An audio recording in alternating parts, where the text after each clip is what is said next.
reaching out to him to tell him he wasn't disrespecting Irvin by wearing number 88. Irvin also said he gave CeeDee some advice about Jerry. Irvin said, quote, Jerry Jones didn't become a billionaire by not being very persuasive. Jerry's one of the greatest dudes in the world to play for, but boy, when Jerry gets something in his head, he gets running with it. Trust me, he can be very persuasive.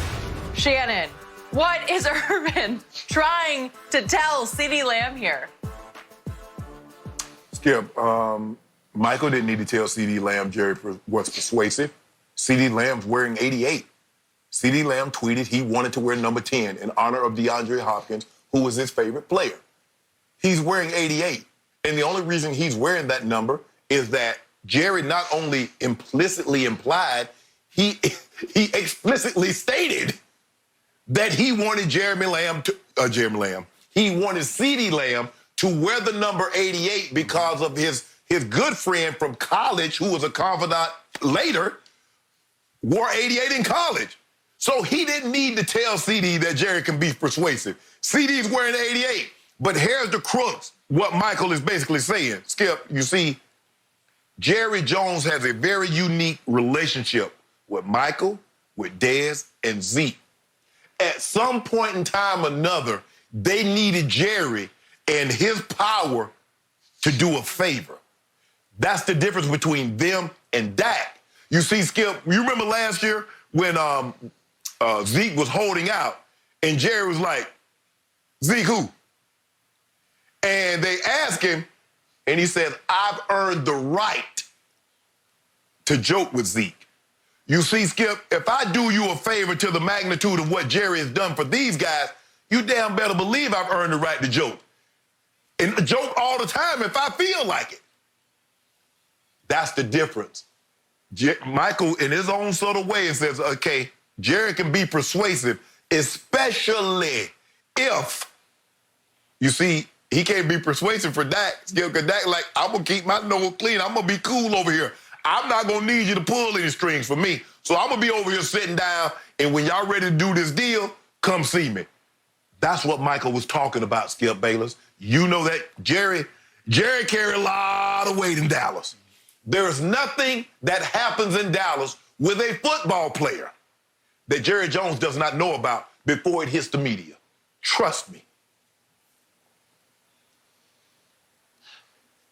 Okay, so remember, Michael termed this a warning to CeeDee. He said, I warned him, because he had seen already that CeeDee had gotten steamrolled by Jerry Jones.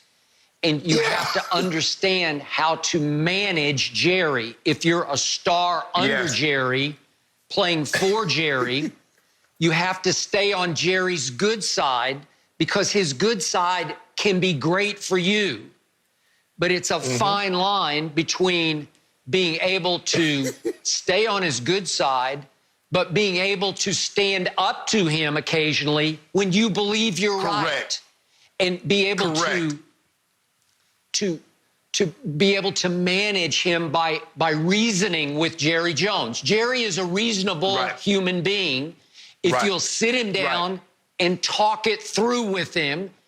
And you can do it by not antagonizing him or certainly detonating or alienating him. If you'll just sit with him, man to man, eye to eye, sort of son to father, if you will, and say, hey, Dad, you got to understand what I was thinking here. And Michael said to CeeDee, you should have stood your ground, because you believed in wearing number 10, because DeAndre was your idol in high school, because you grew up in the Houston suburb called Richmond, and he was playing for the Texans, and he was you. He was what you wanted to become. They're the same type of receiver, big, strong, physical, run after catch, go up and snatch it from any DB or two DBs. Yeah, big hand, big, strong hands, big-bodied receivers with strong physical, like dominating mentality. So he wanted to be DeAndre. So if he couldn't wear number 2 because the NFL won't let you wear anything but 10 to 19 as a receiver, or obviously 80 to 89 as a receiver. Well, okay, the next low number would be 10, DeAndre's number. I think it meant a lot to CeeDee Lamb to wear 10.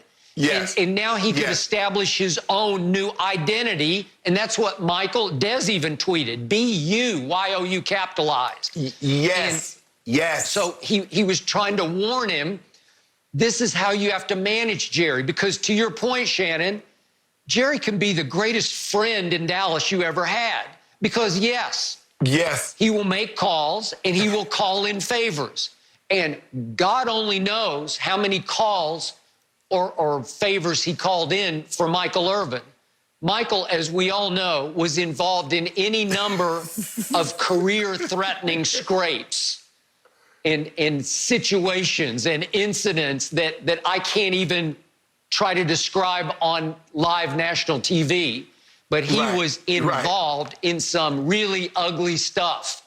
And with Jerry's help, he was able to navigate through most of it. And that's what Michael is saying. You stay on his good side, but don't let him runaway train you, because Jerry is over-emotional. He's the most, he's the most enthusiastic man I've ever been around. If you're around him for 5 minutes, and I told you I spent literally hundreds of hours around him, interviewing him for 3 books that I wrote on the Dallas Cowboys, he's so optimistic and enthusiastic that it's contagious. It just rubs off. I got swept up in it. I got caught up in it. And so does everybody around him, and that can be a great thing. But the point is, and I think Michael was also saying between the lines, you have to be careful with him, because you have to learn to stand your ground without pushing the wrong button.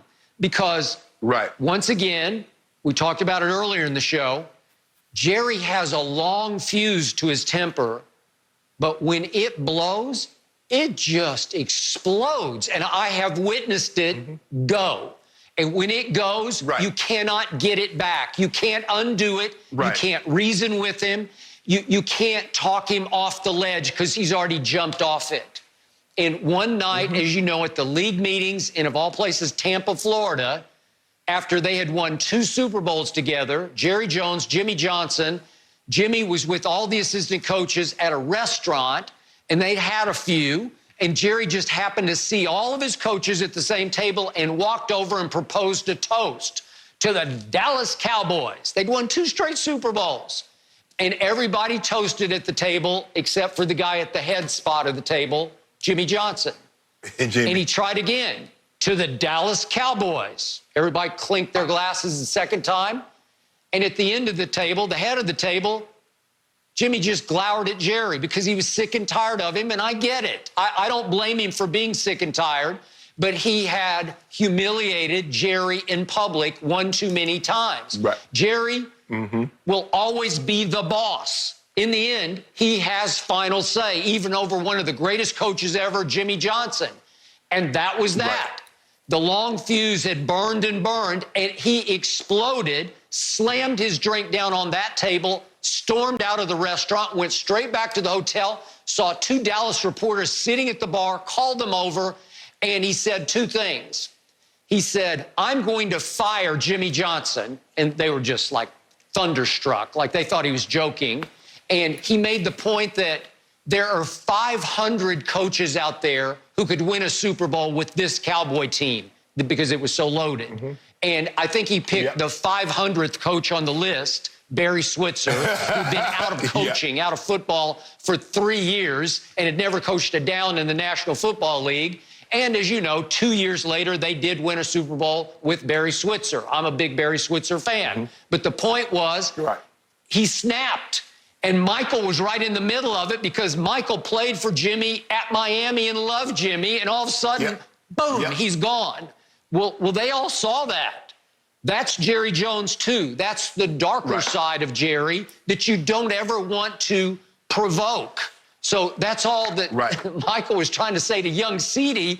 Learn the ropes. Learn how to manage Jerry. Stand up to him and hold your ground when you think you're right, but do it nicely and don't push too far. But I think CeeDee just folded up right away and said, Just came. okay, Mr. Jones, Right. whatever you say, I'll wear 88.